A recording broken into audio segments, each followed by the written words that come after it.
మీరు కరెక్ట్గా అబ్జర్వ్ చేయండి. 1 year బిఫోర్ సిక్కింలోనే, వెస్ట్ సిక్కింలోని పెల్లింగ్ అనే ఊర్లో వాకింగ్ స్ట్రీట్ కాన్సెప్ట్ గురించి చెప్పాను. 1 yearలో ఇటువంటి కాన్సెప్ట్ చాలా బాగుంది కదా, మన ఆంధ్రప్రదేశ్లో కూడా పెడితే టూరిజం పర్పస్లో చాలా బాగుంటుందని. కరెక్ట్గా నేను ఆంధ్రప్రదేశ్ మ్యాక్సిమం తిరిగేశాను, బట్ ఎక్కడ ఆ వాకింగ్ స్ట్రీట్ కాన్సెప్ట్ చూడడం కానీ ఎక్కడ సరే మర్చిపోయాను నేను కూడా. బట్ పులివెందులు వచ్చిన తర్వాత చూడగానే ఒకేసారి నేను స్టన్ అయిపోయాను. అయ్యమ్మ ఇక్కడ ఎంత ఏం కట్టారా బాబు వాకింగ్ స్ట్రీట్ అని చెప్పేసి. ఆల్మోస్ట్ వాకింగ్ స్ట్రీట్ అంటే ఇంక మీకు ఒక 200-300 meters మొత్తం అటు ఇటు రోడ్కి ఇటుపక్క అటుపక్క. హెవీ వెహికల్స్ మెయిన్ రోడ్లోకి ఎలా చేయరు అవన్నీ మీకు చూశారు కదా. రింగ్ రోడ్, ఎన్ని రింగ్ రోడ్లు ఉన్నాయో ఊరు చుట్టుపక్కల, అవుట్ కట్స్ అన్ని రోడ్లే, మీకు ఎక్కడ చూసినా హైవేసే.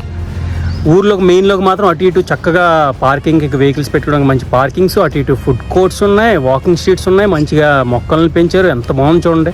ఈ కాన్సెప్ట్నే నేను 1 year క్రితం మన ఆంధ్రప్రదేశ్ వస్తే బాగుంటుందని చెప్పాను. అలాంటిది ఇక్కడ ఇంత మంచిగా డెవలప్ చేశారండి. ఇదే వాకింగ్ స్ట్రీట్ని రాత్రి 12 గంటల తర్వాత చూడండి ఏదో ఫారెన్లో ఉన్నట్టు ఉంటుంది.